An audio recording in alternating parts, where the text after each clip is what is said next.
Wife के साथ में, और उम्मीद करते हैं कि आप सबकी सुबह बहुत अच्छी जा रही होगी। मेरी सुबह बहुत अच्छी गुजर रही है जनाब, क्योंकि हमारे साथ इस वक्त एक नहीं दो सीनियर्स मौजूद हैं, और ये मेरी बहुत खुशकिस्मती है कि मेरे शो पर ये लोग आए हैं। तो आपने अभी हमारे पहले गेस्ट से तो आप मिले थे न्याज अहमद साहब, जो कि हमारे सीनियर म्यूजिक डायरेक्टर हैं, पाकिस्तान का एक बहुत बड़ा नाम, जिन्होंने इतना अच्छा काम किया। और हम पुराने दौर पे बात करें, लेकिन अभी हमें एक और सीनियर एक्टर ने ज्वाइन किया है, जिन्होंने भी अपना स्टार्ट रेडियो से लिया था। तो आज बहुत मज़े की बातें होने जा रही हैं जनाब, आप लोग भी हमारे साथ रहिएगा, और मुझे अच्छा लगेगा कि आप लोग हमें कॉल करके इन्वॉल्व करें। आप बताएं कि अब कहाँ हमें प्रॉब्लम नज़र आ रही है, क्या वजह है कि उस वक्त का काम अब हम नहीं देख रहे हैं। इसमें बहुत अच्छा लगेगा कि आप लोग भी आकर के बोलें। मैं वेलकम करती हूँ अपने शो में फहमीद खान साहब को। अस्सलाम वालेकुम। कैसे हैं आप? ठीक ठाक है?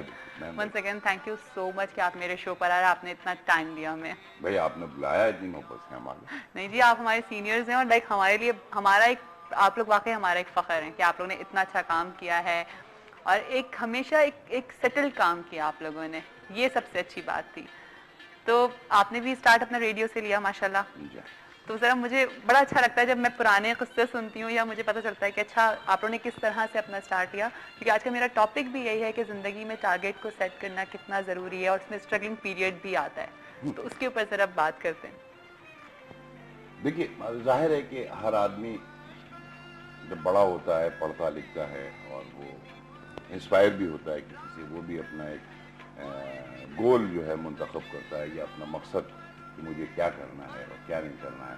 बिसाइड दैट कि जाहिर है कि सब कुछ अल्लाह ताला के हाथ में है, लेकिन अल्लाह ताला ने हमसे ये कहा है कि भाई तुम मेहनत करो खुलूस दिल के साथ, और जो कुछ तुम हासिल करना चाहते हो उसके लिए काम करते रहो। हाँ, अब अगर उसकी मर्जी और मंशा नहीं है तो बहुत सारी चीज़ें आप सामने होने के बावजूद भी नहीं पा सकते।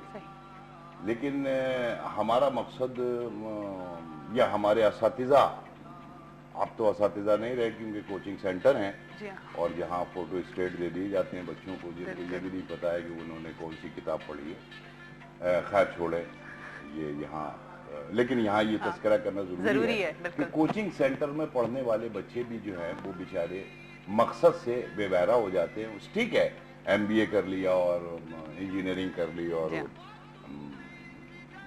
MBBS कर लिया, वो कुछ कर, लेकिन क्लास रूम में जो उस्ताद अपने स्टूडेंट को किताब के अलावा जो तालीम, तहजीब, तरीक़ेकार देता है, वही असल में उस तालिब इल्म के लिए मशअल राह होती है, और वो जिंदगी की राहों का और मंजिल का तायुन करता है। जी हाँ, मैं आपको एक मिसाल दूं। जाहिर है कि हम लाइव हैं, लेकिन हम स्कूल में थे। जी। तो अगर हम बस स्टॉप पर बस के लिए देर, यानी एक दो बसें मिस हो जाती थी, तो सुबह क्लास में हमारे टीचर हमारी क्लास लिया करते थे कि भाई आपने वो वाली बस, यानी वो हमें वॉच करते रहते थे। ओह अच्छा। कि मैं उनको, अल्लाह उनकी मग़फ़िरत करे, मैं शुक्रगुजार हूँ कि फिर हमें सुबह डांट पड़ती थी। अच्छा आप यहाँ से निकले थे इतने, छुट्टी हुई थी, वो 6 नंबर की बस में आप दस्तगीर में रहते हैं। जी सर। जी। तो वो 2 बसें निकल गई। नहीं सर, वो उसमें जगह नहीं। उफ, यानी कि इतने, यानी उन्होंने सब कुछ कह दिया। फिर हम कॉलेज में गए, बहरहाल यहाँ नहीं कुछ भी हुआ, तो हमारे उस्ताद थे, आप भी जानती होंगी, जो BBC के बहुत बड़े आदमी और बहुत बड़े शायर, कालम निगार, राइटर अकील दानिश साहब क्लास ले रहे थे। तो जाहिर है कि 3rd ईयर के स्टूडेंट जवान हो चुके थे, तो बैक बेंचर थे। हाँ, अरे सर सॉरी, आपको यहीं पे वो करूंगी, कॉल आई है हमारे पास, कॉल ले लेती हूँ। जी अस्सलाम वालेकुम। हेलो जी, अस्सलाम वालेकुम। हेलो जी, अस्सलाम वालेकुम। मुझे आपको हाँ जी, आवाज बहुत डिस्टर्ब आ रही है। मेरे ख्याल से हमारे साथ मोहम्मद अली शेखी साहब हैं इस वक्त लाइन पे। अस्सलाम वालेकुम जी। यस। कैसे हैं आप? ठीक ठाक हैं? आप कैसी हैं? ठीक है। आपकी आवाज लेकिन बहुत हल्की आ रही है अर्शद भाई, आवाज इसलिए कह रहा हूँ, उनसे कहा था कि मैं DTCL पे करें, क्योंकि ये मोबाइल पे बात नहीं हो पाती।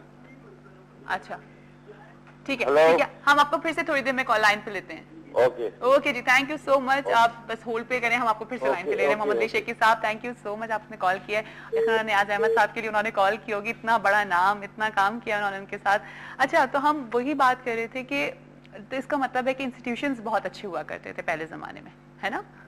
नहीं, इंस्टीट्यूशन जाहिर है कि उनको चलाने वाले जाहिर या है जब उसमें काम करने वाले, जी हाँ, और फिर इसीलिए स्टूडेंट्स भी अच्छे हैं। उनके दिल में कहीं दर्द था और हाँ। उन्हें पता था। देखिए मैं सीधी बात कर रहा हूँ, उन्हें पता था कि ये मेरा मुल्क है, हाँ। ये मेरी कौम के बच्चे हैं, बिल्कुल मैं सही- इनका उस्ताद सही हूँ। है, सही इट्स माई ड्यूटी कि जो मुझे अच्छी बातें आती हैं वो मैं इन्हें मुंतकिल कर कर दूं, दूं। सही। रेडियो पे गए, हाँ। ठीक है, रेडियो पे गए जाते थे, प्रोग्राम इतने नहीं मिलते थे, जर्नल अभी हम अच्छा, जर्नल लेकिन में- अब आप बताएं कि आप फिर रेडियो पे आप किस तरह से गए और क्या एक शौक था कि भाई पहले स्टूडेंट प्रोग्राम्स होते थे, ठीक है। बज़ में हाँ, तलबा, बज़ में तलबा। बज़ में तलबा होता था, उसमें आप जाइए, ऑडिशन होते थे, अच्छा। आप जाइए, आपका ऑडिशन हो गया, आपको वो जो सिलेक्ट कुछ हो भी गए। सिलेक्ट हो गए, ठीक है। छोटा बड़ा प्रोग्राम मिलेगा, आपका जितना टैलेंट है वहाँ वो सामने आएगा, उसको फिर वो यूज करते थे हाँ। जब जश्न तलबा होता था, अच्छा, एक हफ्ते का होता ठीक था। है। नियाज भाई म्यूजिक के आदमी है, प्रोड्यूसर की नजरें हैं, उसे पता है कि हाँ। ये म्यूजिक का आदमी है, आप म्यूजिक का प्रोग्राम कर लें। ठीक है। आप फहमी साहब, आपको लिखना आता है तो आप स्क्रिप्ट लिख लिखेंगे, दीजिए। आप डायरेक्शन करेंगे, आप अनाउंसमेंट, हाँ। तो वो ग्रोन अप करते थे, हमें ठीक सिखाते भी थे सिखाते थे। और हमारी सलाहियतों को मांझते थे, मांझते पॉलिश करते थे साहब। सही सही। और यही फिर टीवी पर आए, टीवी पर भी ऑडिशन देके। अब ये नहीं होता था कि कपड़े उठाए, बैग उठाया, चले चले गए। गए, जी हाँ। रेडियो वैसे स्कूल की शक्ल रखता है। हाँ, रेडियो जो है वो रेडियो जो है स्कूल वो है। एक स्कूल है। अच्छा, यही वजह है कि हमने देखा है कि जो हमारे जितने भी सीनियर्स हैं, और जब उनका यही होता है, पता लगता है कि जी इन्होंने रेडियो पे काम किया है, तो वो फिर एक अलग ही क्लास नजर आती है उन एक्टर्स की उस वक्त का जो उन्होंने काम किया है। जैसे अभी आप मुझे ब्रेक पे बता रहे थे कि उस वक्त के जो प्रोड्यूसर हुआ करते थे वो हमसे ज्यादा पढ़े लिखे, हमें तमीज सिखाते बहुत। जी थे, हाँ। हमें स्क्रिप्ट पकड़ना सिखाते थे, सही। हमें पॉजेज स्ट्रेसेस बताते थे, वो लगते थे। और आप जब रिहर्सल करते थे, इनमें जाते थे, ड्रामा अगर करना है तो पेन जरूरी होता था। अच्छा, from first page to end, चाहे मुझे एक लाइन का रोल मिला है या पूरा ड्रामा, मैं हीरो हूँ मैं, हाँ। या जो कुछ भी है, लेकिन हम आपके साथ रिहर्सल कर रहे हैं, पढ़ रहे हैं, आपकी लाइन जो है वो भी आप पढ़ रही हैं, हम सुन रहे हैं, कहाँ हाँ जी। पॉज लगना है, कहाँ स्ट्रेसेस है, सही कहाँ तलफ्फुज की गलती है, तो वो सब सही करना, सही। अच्छा, फिर देखिए, जब एक साथ बैठते थे तो रैपो बनती, हाँ, आई कांटेक्ट बहुत जरूरी बिल्कुल। है, एक दूसरे से एहतराम, हंसी मजाक अपनी जगह, एक दूसरे का एहतराम की हमारी जरूरत नहीं थी कि हम अपने सीनियर्स के आगे बैठ जाएं या बराबर बैठ जाएं। बिल्कुल यानी कि इतनी वही respect। इसमें किसी की तजलील करना हाँ। मकसूद नहीं थी छोटी, जी हाँ। ये लेकिन अद्भुत आदाब, जैसे ये रिस्पेक्ट अद्भुत आता। मैं अपने वाले साहब के आगे नहीं चल सकता हूँ, ये उसूल है। हाँ, बिल्कुल मेरा बेटा मुझसे आगे नहीं चल सकता हाँ, सही बात। सही। है, तो ये वहाँ तरबियत, देखिए तालीम के साथ साथ तरबियत तरबियत का होना जरूरी है, और वो तरबियत ही आपको असल में प्रैक्टिकल लाइफ में आपको तरबियत काम आती है, बिल्कुल। तालीम प्रैक्टिस। सही सही। तो इसी वजह से अब हमें नजर आता है कि काम इतना, लाइक अभी भी बहुत अच्छा काम हो रहा है, लेकिन कहीं ना कहीं कोई ना कोई लूप हमें नजर आता है कि अच्छा ये प्रॉब्लम है, इस वजह से काम नहीं हो रहा। तो पहले ज़माने में क्या लोग सिंसियर बहुत ज़्यादा हुआ करते थे अपने काम के साथ, स्ट्रगल करा करते थे। यानी कि पहले अगर आप देखें, सुनते हैं कि जी पहले पैसे इतनी ज़रूरी नहीं हुआ करते थे जितना काम, है ना? तो उस बारे में ज़रा बताएं कि क्या उस वक्त कितने आप लोगों को पैसे मिला करते थे? 30 रुपए गाने के 30 रुपए, अच्छा, और उसका चेक मिला है हाँ, रेडियो से एक गाने के 30 हमें रुपए का। 30 रुपए का, एक कंपोजिशन का 30 रुपए का चेक जो है, हाँ। वो हमें जाके जो गवर्नमेंट का सबसे बड़ा स्टेट बैंक में जाके लाइन में खड़े हैं और वो 30 रुपए का चेक कैश कराने की कोशिश और वो 30 रुपए लेकिन कितने उस वक्त इम्पोर्टेंट होते बस वो होंगे? इतने इम्पोर्टेंट कि भाई हमें सारी चीजें हमारी उसमें ठीक शामिल है। हो। अच्छा, हमारे पास शेखी साहब में फिर से लाइन पे हैं। अस्सलाम वालेकुम। हेलो।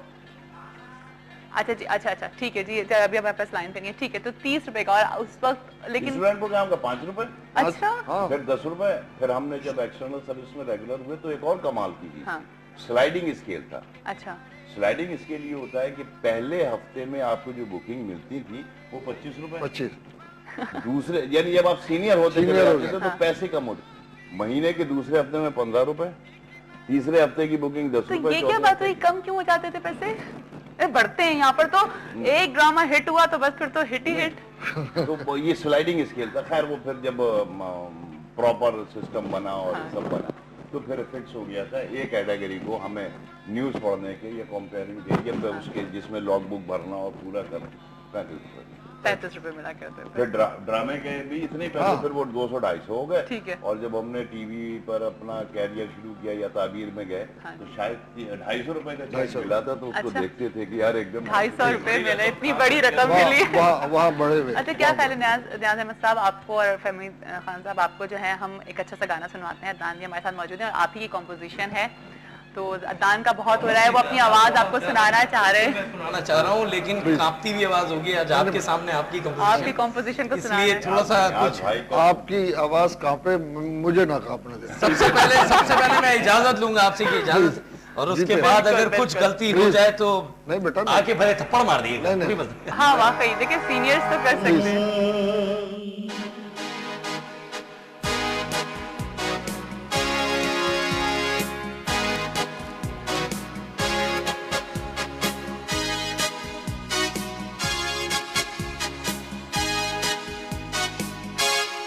कह देना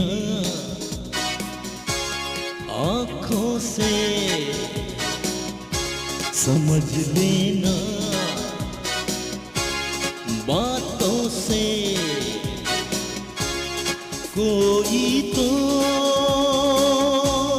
रहता है सांसों में।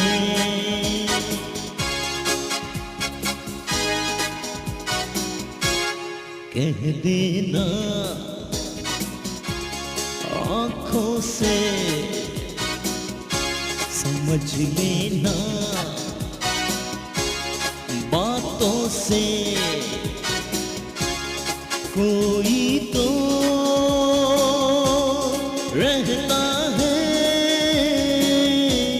सांसों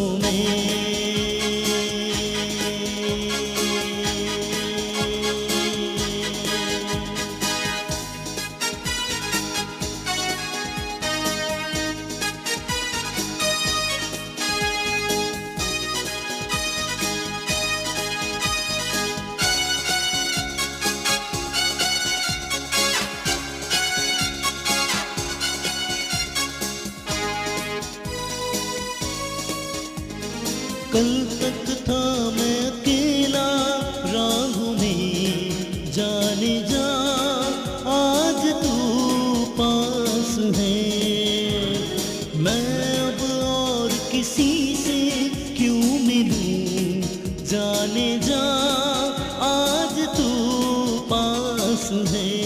तेरी ही सूरत है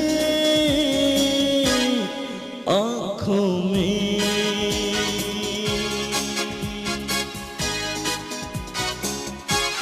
कह देना